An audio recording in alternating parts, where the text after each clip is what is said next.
P D M نے یہ فیصلہ کیا ہے کہ وہ ضمنی انتخابات میں حصہ لے گی۔ ضمنی انتخابات میں پی ڈی ایم کا حصہ لینا کیا یہ حکومتی موقف کی جیت ہے؟ اور آگے چل کر پی ڈی ایم کا مستقبل کیا ہوگا، ملکی سیاسی صورتحال کیا ہوگی، ان تمام معاملات پر بات کرنے کے لیے آج ہم نے اپنے اسٹوڈیوز میں دعوت دی ہے۔ ہمیں جوائن کر رہے ہیں سینئر تجزیہ کار جناب طارق پیرزادہ صاحب۔ بہت شکریہ طارق پیرزادہ صاحب، آپ نے ہمیں اس گفتگو میں جوائن کیا۔ حکومتی نمائندگی کریں گے قومی اسمبلی کے رکن ہیں فیض اللہ کاموکا، جو کہ فائنانس ریونیو پر جو قائمہ کمیٹی ہے اس کے چیئرمین ہیں۔ فیض اللہ کاموکا صاحب، آپ کو بھی خوش آمدید کہتے ہیں، اور ہمیں اس گفتگو میں جوائن کر رہے ہیں سینئر تجزیہ کار جناب عامر ضیاء۔ عامر ضیاء صاحب، آپ کو بھی اپنی اس گفتگو میں خوش آمدید کہتے ہیں۔ فیض اللہ کاموکا صاحب، سب سے پہلے آپ کی طرف آئیں گے۔ حکومت آج بڑی بااعتماد نظر آئی ہے، جو ہم دیکھ رہے ہیں، جس کا ذکر بھی میں نے اپنے ابتدائیہ میں کیا کہ بڑا بھرپور موقف سامنے آیا حکومت کی جانب سے۔ حکومت کی اس کانفیڈنس کی، اس اعتماد کی وجہ آپ کیا ہمیں بتائیں گے؟ سر، اس وقت جو اکنامک ہمارے انڈیکیٹرز ہیں وہ پازیٹیو ہیں۔ الحمدللہ کل جو رپورٹ آئی ہے ہمارے دسمبر میں ہماری ایکسپورٹس کی۔ ہلو جی جی، آپ فرمائیے، آواز آ رہی ہے آپ کی؟ گونج آ رہی ہے آواز؟ ہلو جی جی، آپ بات کیجیے گا فیض اللہ کاموکا صاحب۔ جی، تو میں یہ کہہ رہا تھا کہ منتھ آن منتھ جو ہماری پچھلے دسمبر سے اس سال دسمبر میں ایکسپورٹس میں تقریباً 18% اضافہ ہے۔ اس وقت میں چونکہ فیصل آباد سے بلانگ کرتا ہوں، فیصل آباد کی انڈسٹری 100% کیپیسٹی پہ چل رہی ہے۔ یہاں پہ ڈائریکٹ فورن انویسٹمنٹ فیصل آباد میں آ رہی ہے۔ 2 انڈسٹریل پارکس ہیں ہمارے پاس، یہاں پہ ایک فیڈمک ہے اور ایک علامہ اقبال انڈسٹریل پارک ہے۔ دونوں انڈسٹریل پارکس میں فورن ڈائریکٹ انویسٹمنٹ آ رہی ہے۔ لوکل انویسٹر جو ہے یہاں بڑی خوشی کے ساتھ انویسٹ کر رہا ہے۔ اور چند دن پہلے ابھی جو وزیر اعظم صاحب نے جو ہاؤسنگ سیکٹر کے اندر انہوں نے مزید ایکسٹینشن دی ہے 6 ماہ کی اور پھر 1 سال کی ٹیکس میں، تو اس سے بھی بڑا پازیٹیو امپیکٹ، اور ہماری جو بزنس کمیونٹی ہے وہ اس وقت اس سے بھرپور فائدہ اٹھا رہی ہے، اور اس کا ٹرکل ڈاؤن ایفیکٹ آ رہا ہے، اور پاکستان کے جو عام لوگ ہیں ان تک اس کے نتائج پہنچ رہے ہیں۔ میں آپ کو بتاؤں بڑی خوشی کے ساتھ کہ اس وقت فیصل آباد میں کم از کم 2 لاکھ سکلڈ لیبر کی شارٹیج ہے، یعنی اس وقت لیبر مارکیٹ میں 2 لاکھ اور جو مزدور ہیں، جو محنت کش ہیں، ان کی گنجائش ہے۔ اور اسی طرح سے مجھے یہ بتاتے ہوئے خوشی ہو رہی ہے کہ جیسے ہی لوگوں کے پاس یہ پیسہ بھی آ رہا ہے اور ساتھ ساتھ مہنگائی میں بھی اب اس وقت جو پچھلے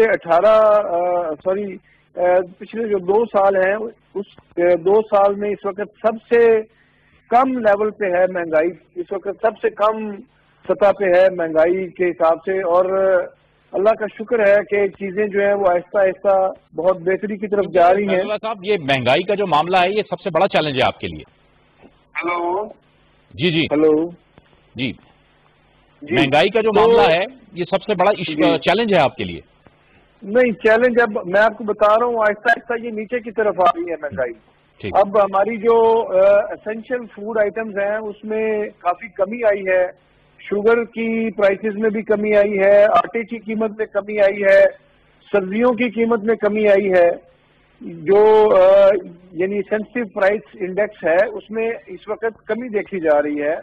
اور اس کے علاوہ یعنی جتنے بھی آپ اکنامک انڈیکیٹرز دیکھ رہے ہیں، پچھلے کوئی 6 ماہ سے گورنمنٹ نے کوئی کسی قسم کا کسی سے کوئی ابھی تک کوئی قرضہ نہیں لیا۔ اس کے ساتھ ساتھ جو ہمارا پرائمری سرپلس آ رہا ہے اس وقت ہمارا، اور ہمارا جو ہے امپورٹ ایکسپورٹ کا جو ہمارا بیلنس ہے وہ اس وقت وہ بھی ہماری جو ہے اس وقت بیلنس آف ٹریڈ جو ہے وہ بھی پازیٹیو ہے۔ اور میں آپ کو بتا دوں کہ یہ ساری چیزیں جس سے پاکستان کے لوگ جب مطمئن ہو رہے ہیں اور کوئی بھی بندہ پی ڈی ایم کے جلسوں میں یا ان کی باتوں کو اہمیت نہیں دے رہا، تو اب ان کو محسوس ہو رہا ہے کہ اگر وہ اس سسٹم سے نکلیں گے، اب میں آپ کو ایک بالکل واضح بات بتا دوں، ہماری پارٹی یا ہماری لیڈرشپ کی یہ پالیسی یہ ہے کہ ہم نے پاکستان کے لوگوں کے لیے کام کرنا ہے، ہم نے کسی قسم کا کمپرومائز ان کے ساتھ نہیں کرنا، ان کی کرپشن کے اوپر، ان کی لوٹ مار کے اوپر، اور انہوں نے جو اس ملک کے ساتھ کیا ہے انشاءاللہ تعالیٰ اس کی ان کو سزا بھی ملے گی اور لوٹا ہوا پیسہ بھی ان سے واپس لیا جائے گا۔ ٹھیک ہے، چلیں گفتگو کو آگے بڑھاتے ہیں۔ عامر ضیاء صاحب، اب پی ڈی ایم کا معاملہ ہے آپ کے سامنے، پی ڈی ایم نے یہ فیصلہ کر لیا ہے کہ اس نے ضمنی انتخابات میں جانا ہے، آپ کیا سمجھتے ہیں کہ ایک تو حکومتی موقف کو کتنی تقویت ملی ہے اس معاملے سے، اور پھر پاکستان پیپلز پارٹی کی جو سیاست ہے، کیونکہ وہ نظام کا حصہ ہے اور وہ کہتی ہے کہ نظام کے اندر رہتے ہوئے آپ اپنی کوششیں کریں، ان کی سیاست آپ کو کس طرح سے لگ رہی ہے جو ایک موجودہ ایک صورتحال ہے؟ جاوید، پہلی بات تو یہ کہ کوئی غیر متوقع اعلان نہیں ہے، یہ اعلان کی ہم توقع کر رہے تھے۔ آپ کو یاد ہوگا جب سے پی ڈی ایم نے اس کے کہتے ہیں نا میدان عمل میں آئی ہے، سب سے مختلف تجزیہ کار مختلف وقتوں میں اسی قسم کی باتیں کر رہے تھے کہ پی ڈی ایم نے ایک تو مجموعے تضادات ہیں اور اس میں جو ہے آپ یہ سمجھیں کہ ایک ہم آہنگی کے تحت فیصلے ہو جائیں گے، اس پہ شک و شبے کا اظہار کیا جا رہا تھا۔ ایک بات، دوسری بات ہے کہ لوگ کو پہلے سے اندازہ تھا کہ استعفوں کی جو دھمکی ہے اس پہ عملی جامہ یوں نہیں پہنا سکیں گے کہ پیپلز پارٹی جو ہے اس کی سندھ حکومت میں بہت بڑی اسٹیک ہے، تو وہ ظاہر اس اسٹیک کو جو ہے گنوانا نہیں چاہیے گی، جبکہ سینٹ کے الیکشن آ رہے ہیں اور انہیں اندازہ ہے کہ پیپلز پارٹی کو کئی اپنے سینیٹر جو ہے وہ سندھ سے منتخب کرا سکتی ہے، یقیناً وہ اس قسم کا انتہا پسندانہ یا مہم جوئی پہ مبنی فیصلہ نہیں کریں گے۔ اس چیز کا اندازہ تھا، خود نون لیگ میں جاوید صاحب آپ کے علم میں مجھ سے زیادہ بہتر ہو گیا اسلام آباد میں کہ مکمل اتفاق رائے نہیں ہے اس معاملے پہ، یعنی حکومت تصادم کی راہ اپنائی جائے، خصوصاً اس بیانیے پر کہ جو صرف حکومت خلاف ہی نہیں بلکہ ریاستی اداروں کے خلاف بھی ہے اور پاک فوج کو جو ہے متنازع بنانے کی کوششیں بھی ہو رہی ہیں۔ تو اس میں نون لیگ میں بھی ہمیں پتا ہے کہ جی اس کے اندر فشرز ہے، اس میں تقسیم ہے اس معاملے کے اوپر۔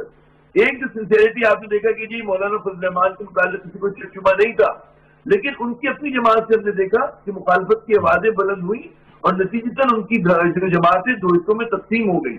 تو ظاہر ہے کہ ان چیزوں لیکن اس سے ایک دم اچانک نہیں ہوئی ہے، غیر متوقع نہیں ہوئی ہے۔ ہم جیسے جو پولیٹیکل آبزرور تھے عرصے سے اس کے اوپر بات کرے تھے، مسلسل اگر آپ پرانے پروگرام دیکھیں تو بہت سارے جو صحافی تھے اور تجزیہ کار تھے انہی خطوط کے متعلق پیش گوئی کر رہے تھے۔ یقیناً اس سے حکومت پر دباؤ کم ہوا ہے، لیکن میں سمجھتا ہوں کہ حکومت پہ دباؤ پی ڈی ایم کا پہلے بھی نہیں تھا۔ اصل جو حکومت کا دباؤ ہے وہ یہ ہے کہ جو چیلنجز ہیں معاشی محاذ کے اوپر، جو پاکستان کے فرنٹ پہ جو ہمیں خطرات کا سامنا ہے، اندرونی خطرات کا سامنا ہے، اس سے کیسے نبردآزما ہوتی ہے۔ تو حکومت کا جو چیلنج ہے اس کی اپنی کارکردگی ہے اور امید یہ کرنی چاہیے کہ اگلے جو ان کے پاس باقی ماندہ سال بچتے ہیں اس میں یہ اپنی کارکردگی کو بہتر بنائے، کیونکہ جو سب فیصلے کرنے تھے اس کے بعد کہیں کہیں میں اثار نظر آ رہے ہیں کہ جی معیشت میں کچھ بہتری آئی ہے، مگر اس بہتری کو مزید کنسولیڈیٹ کرنے کی ضرورت ہے، آگے لے کے جانے کی ضرورت ہے اور سخت فیصلے کرنے کی ضرورت ہے۔ وہ بھی دیکھنا ہے کہ حکومت جو ہے اس معاملے میں کتنا بعمل ہوتی ہے۔ جی طارق صاحب، ایک تو عامر ضیاء صاحب نے ایک بڑی اہم بات کی ہے کہ ایک تو ریاستی اداروں کے حوالے سے حکومت کا تو چلیں ٹھیک ہے، وہ حکومت تو کرٹیسزم ہے، حکومت خود بھی برداشت کرتی ہے کہ مثبت تنقید ان پر کی جائے، لیکن ریاستی اداروں کے حوالے سے پاکستان کے جو عوام ہیں وہ کسی بھی طور سے کمپرومائز کرنے کو تیار نہیں ہے۔ شاید یہی وجہ ہے کہ مسلم لیگ نون کے اندر بھی بہت سی رائے ہیں اس حوالے سے اور وہ اون نہیں کرتے اپنے بڑے کے جن کی طرف سے اس قسم کی بات ہوتی ہے۔ اور پھر ہم نے دیکھا کہ جے یو آئی کے اندر بھی لوگ آئے، مولانا شیرانی آئے، مولانا شجاع الملک آئے، گل نصیب آئے، یہ سب لوگ آئے اور انہوں نے اپنے جو پارٹی ہیڈ ہے اس کے خلاف آواز بلند کی۔ پھر ہم خطرات بھی دیکھ رہے ہیں، بیرونی خطرات، بھارت مستقل کنٹرول لائن کی خلاف ورزی کر رہا ہے۔ ایسی صورت میں اپوزیشن کو حکومت کے ساتھ مل کر بیٹھ کر بات کرنی چاہیے تھی، معاملات کو آگے بڑھانا چاہیے تھا، بجائے اس کے کہ ہم انتشار کی طرف جائیں۔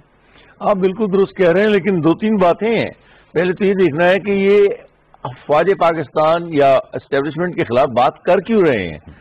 مسئلہ ان کا یہ ہے، اس کے یہ جو ہمارے فضل الرحمان صاحب ہیں اور ان کے دیگر ہماری نون لیگ مریم نواز، مسئلہ ان کا یہ ہے کہ چونکہ ان کے جلسے اور دوسری تحریک جو ہے وہ بالکل غیر مؤثر ہو چکے ہیں، بلکہ لاہور کے جلسے نے تو بڑا مایوس کیا، خود پیپلز پارٹی کو اور دیگر حضرات جو ان کے اجزاء ہیں، سیاسی ارکان ہیں، دوست ہیں. چنانچہ اس بات کو ذرا ذہن میں رکھیں کہ ان کے پاس اب ہر بار رہ کیا گیا ہے. وہ ہر بار یہ ہے کہ کسی طرح ہم اپنی تمام تلخی اور حملے کا رخ افواج پاکستان کی طرف کریں، ان پر دباؤ بڑھائیں اور ان کو مجبور کریں کہ یا تو وہ اپنی تشخص کو خراب کرنے کے لیے کروانے کے لیے تیار ہو جائے، جو ہم کرنے کے لیے تیار ہیں، اور یا پھر وہ اس حکومت سے علیحدہ ہو جائے. مسئلہ یہ ہے کہ افواج پاکستان تو آئین پاکستان کے تحت ہر حکومت کے ساتھ چل رہے ہیں، اور یہ تیسرا الیکشن جو ہے، یہ بات پاکستان کے لوگوں کو سوچنے کے لیے بہت ضروری، ان کی سوچ کے لیے بہت ضروری ہے. تینوں الیکشن افواج پاکستان کی مدد کے بغیر ہو نہیں سکتے تھے. راحیل شریف نے، اگر آپ کو یاد ہوگا، بلوچستان میں ایک سڑک کا افتتاح کرتے ہوئے اسی مریم نواز کے والد صاحب جو اس وقت مفرور ہیں، جو مجرم ہیں اور مفرور ہیں، ان کی گاڑی کو چلایا تھا، اس کو ڈرائیو کیا تھا. اتنی عزت دینے کے بعد، اور پھر یہ جو ملک سے باہر گئے ہوئے ہیں، اس میں سارے ملک کے لوگوں نے مطالبہ کیا تھا کہ ان کو جانے دیا جائے. چونکہ وہ رعایت بھی ان کو، اس سے کیا کہتے ہیں، مجموعی طور پر ملک کے ہر گوشے سے ملی. اس کے باوجود یہ لوگ بنیادی طور پر نئی دہلی کا، اسلام آباد میں کے پیامبر ہیں، گماشتہ ہیں، اور یہی وجہ ہے کہ ان کی سیاست کا ایک ہی رخ ہے. جیسے کہ کل فضل الرحمان نے کہا کہ جناب ہم تو اسلام دیکھیں گے کہ اسلام آباد جانا ہے یا راول پنڈی جانا ہے. اس کا مسئلہ یہ ہے کہ آپ راول پنڈی جائیں یا اسلام آباد جائیں، آپ کے لیے کھلی چھٹی اب نہیں ہے.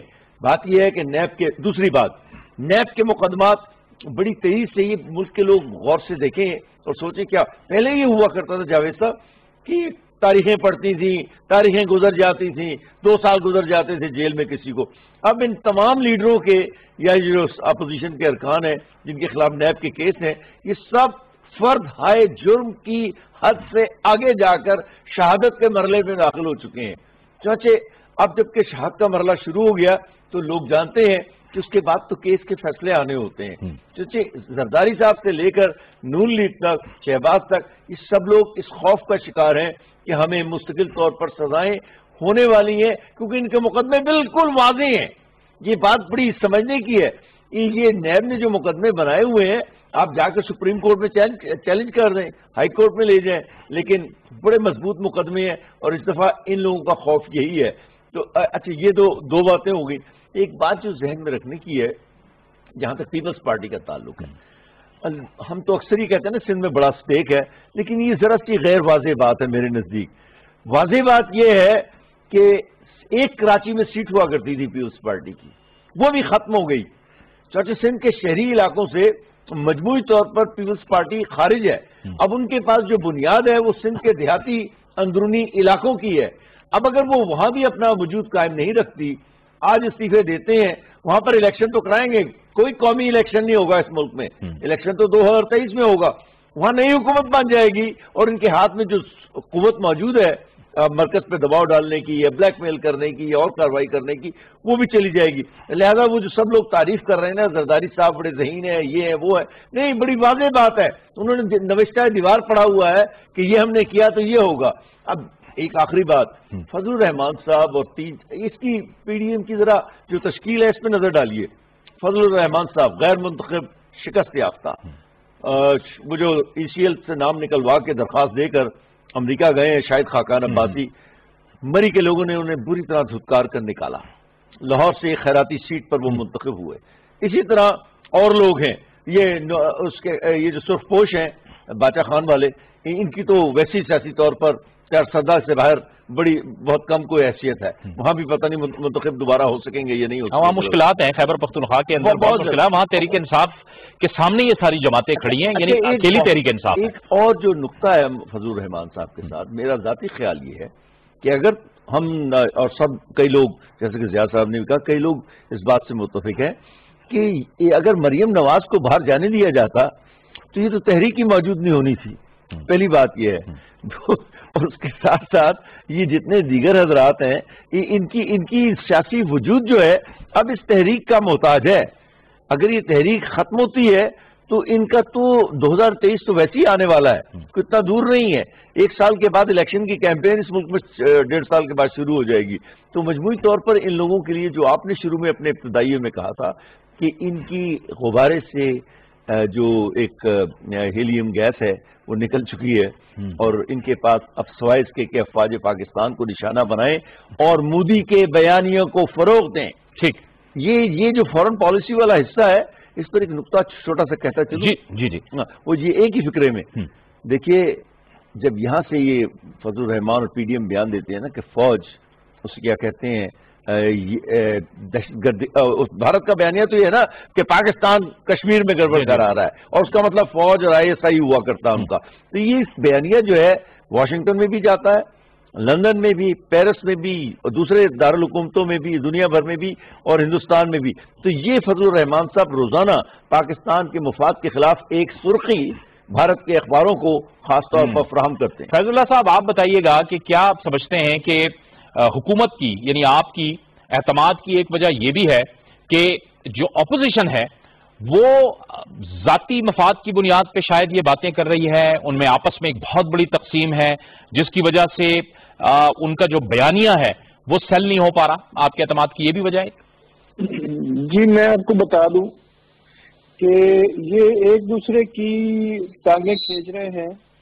ابھی بھی جو ہے یہ جو ان کا اتحاد ہے اس کے اندر بھی یہ ایک دوسرے کے ساتھ مخلص نہیں ہے. صرف اور صرف جو ٹی وی پہ پریس کانفرنس کرتے ہیں وہاں پہ آ کے جب یہ اکٹھے ہوتے ہیں تو تب یہ ایک بات کر دیتے ہیں جس کے اوپر یہ متفق ہوں، ورنہ ہر ایک کا علیحدہ علیحدہ اپنا اپنا بیانیہ ہے. پیپلز پارٹی کا اپنا بیانیہ ہے، نون لیگ کا اپنا بیانیہ ہے، مولانا فضل الرحمان صاحب کا اپنا بیانیہ ہے، اور تینوں بڑا واضح فرق ہے تینوں کے ٹارگیٹس میں. تینوں کے ٹارگیٹس ڈفرنٹ ہیں. پیپلز پارٹی کبھی بھی استعفے نہیں دے گی.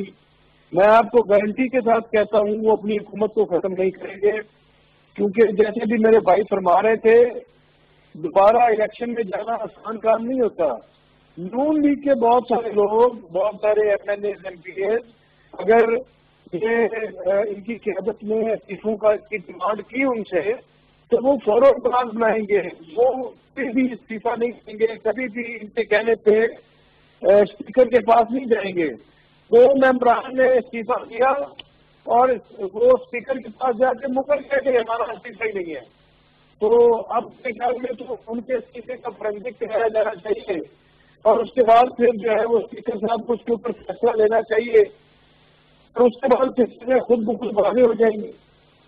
تو میں آپ کو بتا دوں یہ کبھی سے استعفے نہیں دیں گے، کبھی بھی اس طرف نہیں جائیں گے. اور اگلی بات یہ بتا دوں لانگ مارچ میں بھی جو یہ دھمکی دیتے ہیں جی کہ ہم کبھی کی طرف جائیں گے یا اسلام آباد کی طرف جائیں گے، یہ جس طرح مزید چلے جائیں تو ان کے حصے میں آپ کو بتاؤں پاکستان کے لوگوں کے جوتے اور ان کی دستار ہے. ان کو کہیں سے بھی پاکستانی لوگ بیٹھنے کی جگہ نہیں دیں گے انشاءاللہ. عامر ضیاء صاحب، آپ نے اپنی گفتگو میں فرمایا کہ ایک تو پیپلز پارٹی کا جو فیصلہ تھا وہ یقینی طور پر غیر متوقع نہیں تھا. ابھی پی ڈی ایم نے یہ فیصلہ کیا کہ ہم نے ضمنی انتخاب میں جانا ہے. آپ کو لگتا ہے کہ کچھ عرصے بعد یا کچھ دنوں بعد یہ فیصلہ بھی ہو جائے گا کہ یہ سینٹ انتخابات میں بھی جائیں گے، اور ان کے آپس میں بھی عدم اعتماد تو ہے نا ان جماعتوں میں؟ یہ تو کوئی راز نہیں ہے کہ سینٹ انتخابات میں نہیں جائیں گے، جائیں گے. 16 آنے جائیں گے، نون لیگ بھی جائے گی، اور آپ دیکھیے گا کہ پاکستان پیپلز پارٹی بھی جائے گی، اور جمعیت علماء اسلام بھی جو اس کی ہمت قوت ہے اس حساب سے جائے گی. یہ کوئی ایوان جو ہے خالی نہیں چھوڑیں گے. جو مولانا فضل الرحمان کی سنانا سوچ ہے میرے خیال میں اس کے اوپر جو مین اسٹریم پولیٹیکل پارٹیز ہیں وہ پوری نہیں اتریں گی. لیکن جاوید صاحب جو زیادہ بڑی اہم بات ہے کہ یہ جو ہمیں سوال کرنا چاہیے بار بار، کیا وجہ ہے کہ یہ پاکستانی جو ہے اسٹیبلشمنٹ کو نشانہ بنا رہے ہیں. میں ویسے کہتا ہوں کہ یہ جو پی ڈی ایم میں سیاسی جماعتیں جمع ہیں وہ ہمیں پولیٹیکل اسٹیبلشمنٹ کہنا چاہیے. یہ پولیٹیکل اسٹیبلشمنٹ اس ملک پہ کئی دہائیوں سے جو ہے مسلط ہے، اور یہ لوگ جو ہے اس ملک کے سیاست پیر کی انتخابی جب پالیٹکس ہوتی ہے تو یہی لوگ جو ہوتے ہیں اس میں ڈومینیٹ کرتے ہیں. اب یہ ان کے ساتھ مسئلہ یہ ہوا کہ پہلی مرتبہ ایک تیسری قوت جب سامنے آئی ہے اور ساتھ ساتھ احتساب کا پہیہ چلنے لگا ہے تو اس کی وجہ سے اسے دباؤ میں اضافہ ہوا ہے. اس کی پوری لڑائی اس لیے ہے کہ جی اپنے لیے اسپیس کریٹ کریں، اور اسپیس میں ظاہر حکومت کو بھی نشان ہے، اور وہ سمجھتے کہ اگر ہم اسٹیبلشمنٹ کو بھی متنازع بنائیں گے تو غالباً ہمیں کسی قسم کی رعایت مل جائے گی، ہمیں کنسیشن مل جائے گا۔ اصولی طور پہ لیکن بات کی کہ ہم یہ میں نہیں کہتا کہ پی ڈی ایم کی پوری قیادت جو ہے وہ جو ہے آپ کہتے نا کہ پی ڈی ایم کی پوری قیادت جو ہے وہ قابل گردنی ہے، ایسا نہیں ہے۔ اس میں ظاہر ہے کہ وہ لوگ ہیں جن پہ بدعنوانی کے الزامات ہیں، اس میں وہ لوگ بھی ہوں گے کہ جو صاف ستھرے ہیں اور جنہوں نے کرپشن میں ملوث نہیں ہے۔ تو ہونا ہی چاہیے حکومت کے کام میں کہ لوگ انگیج کرے اور ایک پولیٹیکل اسپیس پرووائڈ کرے کہ جو لوگ آ کر ایک روایتی اچھی اپوزیشن کا کردار ادا کر سکتے ہیں۔ ظاہر ہے کہ جو انصاف کا کام ہے اسے حکومت سے کوئی لینا دینا نہیں ہوتا، نیب جانے، ہماری کورٹ جانے، یہ حکومت کو ذرا سا اپنے اندر ایک تفریق لانے کی کوشش کرنی چاہیے۔ یہ جو کنفیوژن مچ جاتے ہیں کہ جی انصاف، یہ جو شور مچاتے ہیں کہ انصاف میں انتقام ہو رہا ہے، تو حکومت کو ڈسٹنس کرے اپنے آپ کو اور ان اداروں کو کام کرنے سے جو ان کا کام ہے۔ جی جاوید صاحب۔ عامر رضا صاحب، آپ کے کہنے کا مطلب یہ ہے کہ ظاہر ہے پہلے تو دو ہی سیاسی قوتیں تھیں، یہ تیسری جو سیاسی قوت ہے تحریک انصاف کی شکل میں، یہ کسی بھی طور سے جو روایتی جماعتیں تھیں، جو سٹیٹس کو تھا، وہ ان کے لیے ایک تو ناقابل قبول تھا، اور دوسری بات یہ کہ آپ کو لگتا ہے کہ جس طرح سے وزیر اعظم عمران خان خود کہتے ہیں کہ یہ جو کیسز بنائے گئے ہیں یہ تو بنے ہوئے ہیں پہلے سے، ہم نے تو اس طرح کے نئے کیسز نہیں بنائے، ہم نے صرف اداروں کو کام کرنے دیا ہے، ہم نے مینیپولیٹ نہیں کیا۔ پہلے جس طرح سے مکمکا ہوتا تھا دو جماعتوں کا، حکومت کا اور اپوزیشن کا، اس طرح کا مکمکا اداروں کے سربراہوں کی جو ایک سلیکشن ہوتی ہے وہ اس میں نہیں رہا، شاید اسی وجہ سے نیب کام کر رہی ہے۔ درست کہہ رہے ہیں جاوید صاحب، آپ کے سوال میں، آپ کامنٹ میں جواب بھی ہے کہ پہلی بار ہم نے دیکھا، کیونکہ ہمیشہ جو تھا کہ نیب کے چیئرمین کو کام نہیں کرنے دیا جاتا تھا، نیب کا چیئرمین جو ہوا کرتا تھا وہ چونکہ نامینیٹڈ ہوتا تھا تو وہ اس کو زیادہ نہیں ہوتی تھی، آپ میں نام لینے کی ضرورت نہیں کہ کس نے کیا کیا ماضی میں، کیسز کو کتنا خراب کیا، ڈائلیوٹ کیا، کہنے کی ضرورت نہیں ہے۔ تو پہلی مرتبہ اس ادارے کو کام کرنے کا موقع ملا۔ ابھی بھی اس میں بہت ساری کمزوریاں ہیں، پروسیکیوشن اس کی مضبوط نہیں ہے، انویسٹیگیشن اس کی مضبوط نہیں ہے، لیکن گورنمنٹ کا کام ہے کہ ان کو وہ فیسلٹیز پرووائڈ کرے، ان کو سرمایہ پرووائڈ کرے، دے، تاکہ وہ اپنے کام کو بہتر بنا سکیں، کیونکہ اس ملک میں وائٹ کالر کرائم کو ثابت کرنا بڑا مشکل کام ہے۔ ہمارے یہاں جو قتل کے مقدمے ہیں وہ بھی 20 سال چلتے ہیں، جو اس میں اتنا نہیں چلنے چاہیے۔ تو ہماری جو وائٹ کالر کرائم کی بات آتی ہے تو زیادہ پیچیدہ مقدمات ہوتے ہیں، اس کے لیے حکومت کو زیادہ سہولتیں دینی چاہیے اپنے انویسٹیگیٹرز کو، اپنے وکلاء کو جو اس کی طرف سے پروسیکیوشن کرتے ہیں، تاکہ کیسز جو وہ فول پروف ہو۔ ابھی نظر یہ آتا ہے کہ نیب کے کیسز میں جھول ہوتا ہے، تو آپ اچھا کیس بھی بعض اوقات خراب ہو جاتا ہے، کیونکہ کہتے ہیں نا آئرن کلیڈ آپ کا کیس ہونا چاہیے۔ تو ابھی ضرورت اس بات کی کہ ان کیسز کو مضبوط طریقے سے کریں، بہت زیادہ کیسز نہ کریں، ایک اچھا کیس پکڑیں اور اس سے سزا دلوا دیں آپ۔ ابھی ہو یہ رہا ہے کہ نیب جو اپنے کام کو بڑھائے جا رہی ہے لیکن سمیٹ نہیں پا رہی ہے۔ اصل کام ہے سمیٹنا، کسی پہ اگر آپ نے مقدمہ کیا، آپ نے 50 لوگوں پہ کیا، اگر آپ 500 پہ کرتے ہو کہ فیصلہ کسی پر نہیں ہو رہا ہو تو بات مناسب نہیں ہوتی ہے۔ تو یہاں پر بھی حکمت عملی کو ذرا سا بہتر کرنے کی ضرورت ہے، ذرا نہیں بلکہ بہت زیادہ۔ جی یہ بڑا اہم پوائنٹ ہے طارق پیرزادہ صاحب، کیونکہ عامر رضا صاحب یہ فرما رہے ہیں کہ ایک تو کیسز کو منطقی انجام تک پہنچائیں، کیونکہ وہ ایک غیر ضروری تنقید پھر اپوزیشن اس کو ایکسپلائٹ کرتی ہے اور وہ حکومت کے خلاف جاتی ہے۔ لیکن بات تو یہ درست ہے کہ نیب کا چیئرمین یا نیب کا ادارہ بنا ہوا ہے انہی دو سیاسی جماعتوں نے، مسلم لیگ نون اور پاکستان پیپلز پارٹی، یہ حکومت میں ہوتے تھے، یہ اپوزیشن میں ہوتے تھے۔ تحریک انصاف مرکز میں پہلی بار حکومت میں آئی ہے، نیب کی تشکیل میں تحریک انصاف کا کوئی کردار نہیں ہے کیونکہ یہ حکومت میں ہی نہیں رہے۔ اب وہی ادارہ ہے اور اس ادارے نے جب کام کرنا شروع کیا ہے تو اپوزیشن کی چیخیں نکل رہی ہیں۔ تو یہ چیخیں تو درست وجہ سے نکل رہی ہیں کہ ہاتھ جو ہے وہ گردن پر آیا ہے کس کا؟ نیب کے قانون کا۔ یہ بات لوگوں کو سمجھنے کی ضرورت ہے، یہ نیب کا قانون ہے، یہ شخصیات کا تصادم نہیں ہے جس کے نتیجے میں اپوزیشن پر ہاتھ ڈالا جا رہا ہے۔ نیب آئین کے تحت ایک خود مختار ادارہ ہے جس پر عمران خان وزیر اعظم اگر چاہیں بھی تو ہاتھ نہیں ڈال سکتے، اس پہ ہاتھ ڈالنے کا طریقہ ہی کوئی نہیں ہے آئین میں۔ آپ ان کے خلاف کیس لے جائیں بس، اس سے زیادہ تو کوئی اور بات نہیں ہو سکتی۔ دوسری بات آپ نے جیسے خود فرمایا، نواز شریف صاحب انہیں لے کر آئے تھے، اور ایک بات میں ذرا ذکر کرتا چلوں کہ نیب کتنے برے حال میں تھی جسٹس جاوید اقبال سے پہلے جو نیب کے موجودہ چیئرمین ہے، کہ جب نواز شریف کے دور میں پچھلے چیئرمین کو سپریم کورٹ میں بلایا گیا، انہوں نے کہا جناب آپ فرمائیں کیسز چلانے ہیں، انہوں نے کہا جناب میں کچھ نہیں کر سکتا. یہ ان کا جواب تھا اس سپریم کورٹ میں جو ہم سے چند قدم کے فاصلے پر ہے. نیب کا چیئرمین کہہ رہا ہے کیوں؟ وہ ان کے لگائے ہوئے بکاؤ انسان تھے اور انہی کی مہربانیوں کے نتیجے میں ان کی کرسی جو ہے قائم رہی، اور جب وہ ختم ہو گئی تب وہ یہاں سے گئے تھے. تو میں یہ کہنا چاہتا ہوں ان لوگوں نے، نواز شریف اینڈ کمپنی نے، زرداری اینڈ کمپنی نے، ان لوگوں نے لوگوں کو خریدا. ابھی جو سندھ حکومت کے 500 افسر جنہیں اصل میں نکالا گیا تھا، انہیں پروموٹ کیا گیا، جیسے کہ کل کے ایک ٹی وی پروگرام میں بھی تفصیل آئی، بلکہ ان کی تعداد اصل میں تو 1000 ہے، اور ان کو دوبارہ پروموشن کیا گیا، پروموشنیں دی گئیں، ترقیاں دی گئیں. تو اتنی کرپشن جس ملک میں ہو رہی ہے کہ نیب جنہیں پکڑ رہی ہے آپ انہیں دوبارہ ملازمتوں پہ لگا رہے ہیں اور پروموشنیں بھی دے رہے ہیں. اس سے بھیانک جو صورتحال ہے کرپشن کی وہ کہیں نہیں ہو سکتی. لیکن دو باتیں ضروری ہیں موجودہ حکومت کے لیے کرنی جو بہت اہم ہے. ایک تو مہنگائی کا مسئلہ. مہنگائی کے مسئلے میں ویسے تو ہم دیکھتے ہیں کہ ابھی خبر آئی ہے کہ 6.7% وہ تک آ گئی ہے مہنگائی، لیکن اصل میں جو مسئلہ ہے وہ موٹی موٹی چیزوں کا ہے، گندم، تیل اور اس سے ملتی جلتی دوسری 4-5 چیزیں. اگر ان کی قیمتیں کم ہوتی ہیں تو ایک دم عام آدمی کی زندگی پر فرق آئے گا. جب پی آئی اے پہ اس قدر روپیہ لٹایا جا سکتا ہے، اسٹیل مل پہ 7 سال سے یا 5 سال سے لوگوں کو پیسے بٹھا کر کھلائے جا سکتے ہیں سینکڑوں ارب روپے، تو میرا خیال ہے یہ جو عام انسان ہے جسے زندہ رہنے کی ضرورت ہے وہاں پر اس روپے کو منتقل کرنے کی ضرورت ہے. میرا خیال ہے اس وقت مثبت سمت میں اسٹیل مل کا مسئلہ چل رہا ہے اور اس کی پرائیویٹائزیشن کا بڑا امکان پیدا ہو گیا ہے، تو یہ ایک اچھا قدم ہوگا. لیکن کہنا ہی چاہ رہا ہوں عام لوگوں کے لیے فوری طور پر اقدام کی ضرورت ہے. اس کا ایک فائدہ ہوگا کہ جتنی تحریک چل رہی ہے اس کی جان جو ہے وہ بالکل نکل جائے بے جان ہو. فیض اللہ صاحب، یہ چیلنجز تو ہیں آپ کے سامنے. عام آدمی کی زندگی کو بہتر کرنے کے لیے حکومت، اب اتنا عرصہ تو گزر گیا، اب آپ کے پاس جو وقت ہے اس میں آپ کتنے کمیٹڈ ہیں کہ ان کے حالات بہتر کریں، ان کے مسائل کو حل کریں؟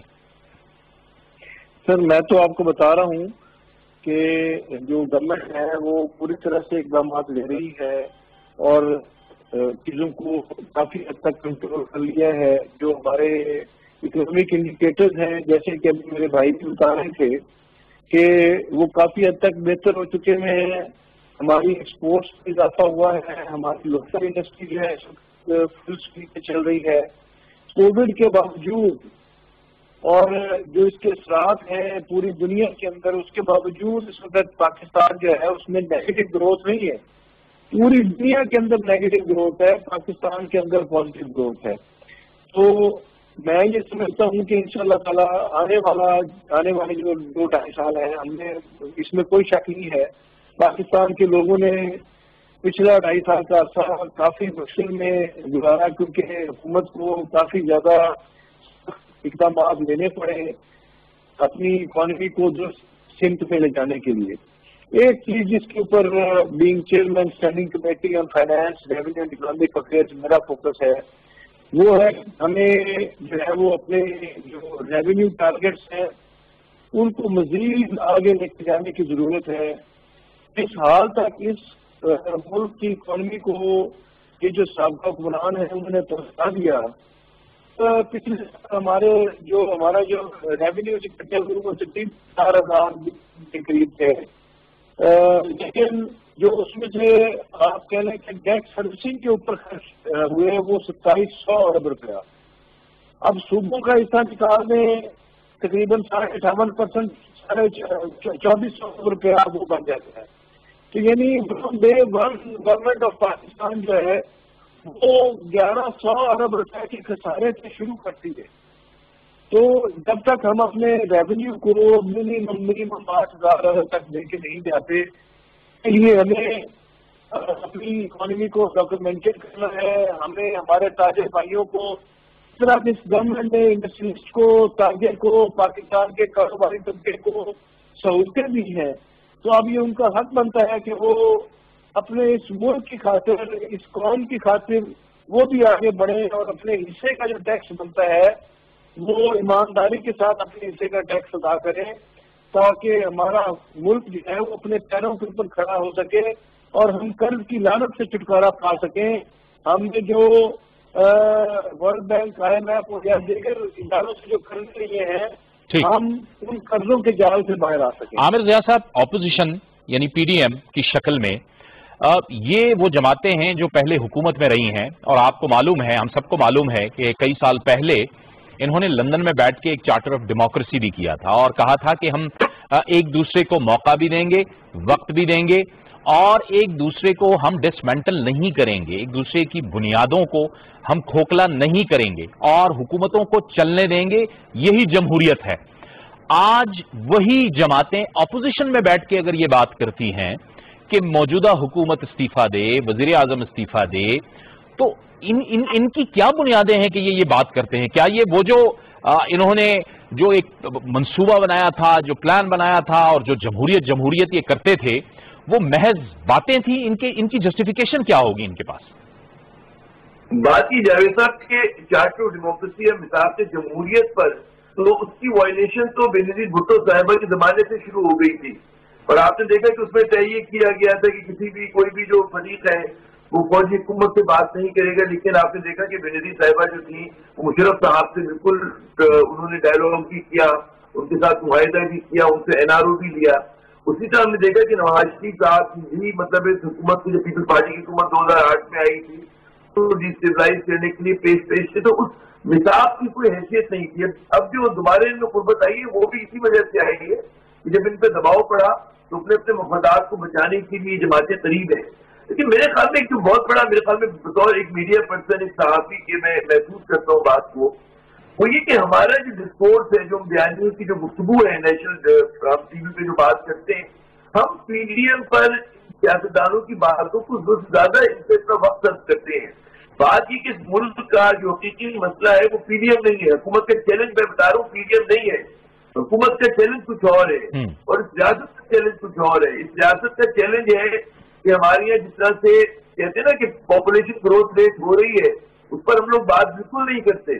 ہم پانی ہمارے ملک میں کم ہو گیا، ہم اس پہ بات نہیں کرتے. بھارت کی ریشہ دوانیاں ہمارے لیے بہت بڑا مسئلہ ہے، اس پر ہماری توجہ نہیں ہے. ہم لوگ جو ہے ایک نان ایشو PDM خود بھی کریٹ کری. اگر اچھی اپوزیشن ہوگی تو کام یہ کہ ان چیزوں پہ بات کریں کہ جہاں پر بڑے پیمانے پہ پالیسی ڈیسیژن کی ضرورت ہے، عوام کی فلاح کی ضرورت ہے اور ملک کے فائدے کی ضرورت ہے.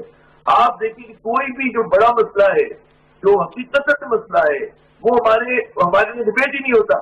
اکاؤنٹیبلٹی جو ہے جس میں ہم دن رات پروگرام کرتے ہیں، باتیں کرتے ہیں، انصاف، وہ کتنے لوگوں کا پاکستان میں مسئلہ ہے. رولنگ ایلیٹ جو ہے کتنی چھوٹی سی، اس رولنگ ایلیٹ میں بھی چند افراد کا مسئلہ ہے، چند افراد ان کے خاندانوں اور ان کے دوستوں کا. تو ہماری جو پوری ڈبیٹ ہے جاوید صاحب، وہ بہت زیادہ میرے خیال میں عوام کی مسائل کو نظر انداز کرتی ہے اور قوم کے مسائل کو نظر انداز کرتی ہے اور ملک کے، ریاست کے.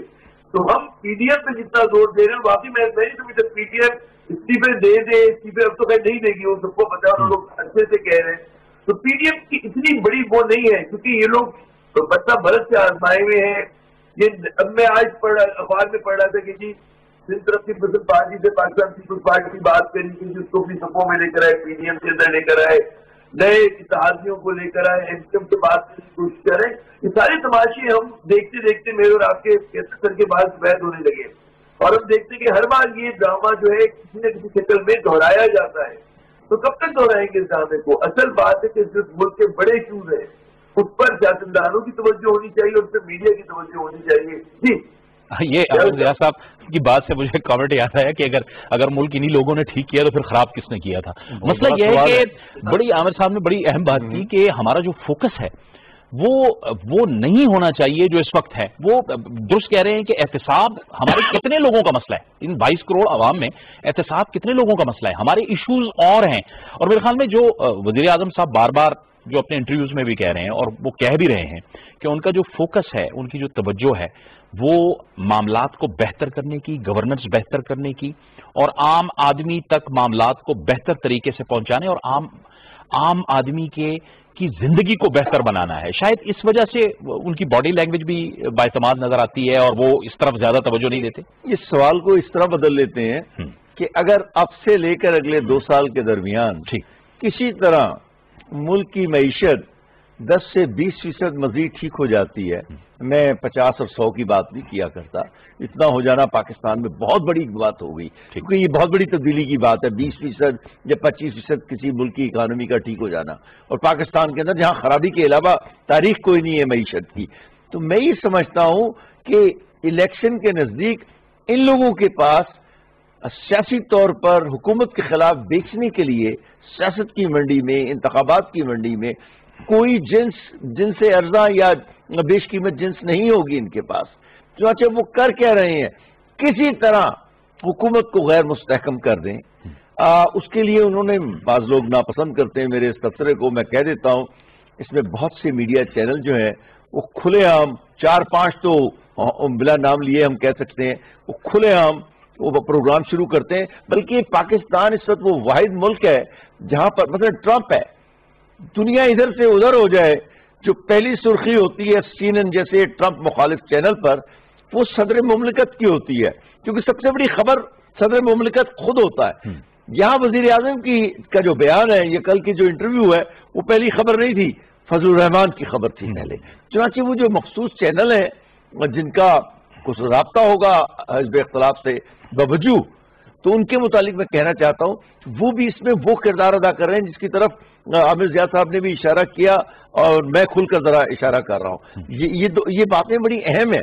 چنانچہ ان لوگوں کی تمام سیاست یہی ہے کہ الیکشن سے پہلے حالات اتنے خراب کر دیے جائیں کہ یا حکومت الیکشن میں ناکام ہو جائے اور یا پھر افواج پاکستان پر دباؤ ڈال کر کہ ملک انتشار کا شکار ہے، ملک انتشار کا متحمل نہیں ہو سکتا، آپ ان کو کسی طرح چلتا کریں۔ اور یہ بات ناسمجھی میں یا دانستگی میں مریم نواز نے بڑی وضاحت سے، پوری صراحت سے، کسی بات لگی لپٹی کہے بغیر اب سے 1-1.5 ماہ پہلے کہی تھی۔ اس کے بعد انہیں خیال آیا یا کسی نے بتایا ہوگا کہ بھی یہ بات تو ٹھیک نہیں ہے، چنانچہ انہوں نے کوئی اتنی بات نہیں بدلی۔ چنانچہ کل جو فضل الرحمان صاحب نے دوبارہ اسٹیبلشمنٹ پہ حملہ کیا ہے، باقاعدہ حملہ ہے، تو دیکھیں میں اور میری طرح کے جو تجزیہ کار ہیں ان کا کام تو کسی کے لیے کچھ نہیں کہنا ہے۔ ہم کشمیر کے مسئلے پہ اور مسئلوں پہ حکومت سے میں اختلاف کرتا رہتا ہوں، لیکن یہ بات ملک کی معیشت کی ہے، معاشی بقا کی ہے، اور اس ملک کو صنعتی ریاست بنانے کا مسئلہ ہے درپیش، جو اصل میں سب سے بڑا چیلنج ہے۔ کیونکہ ملازمتیں کہاں سے پیدا ہوتی ہیں؟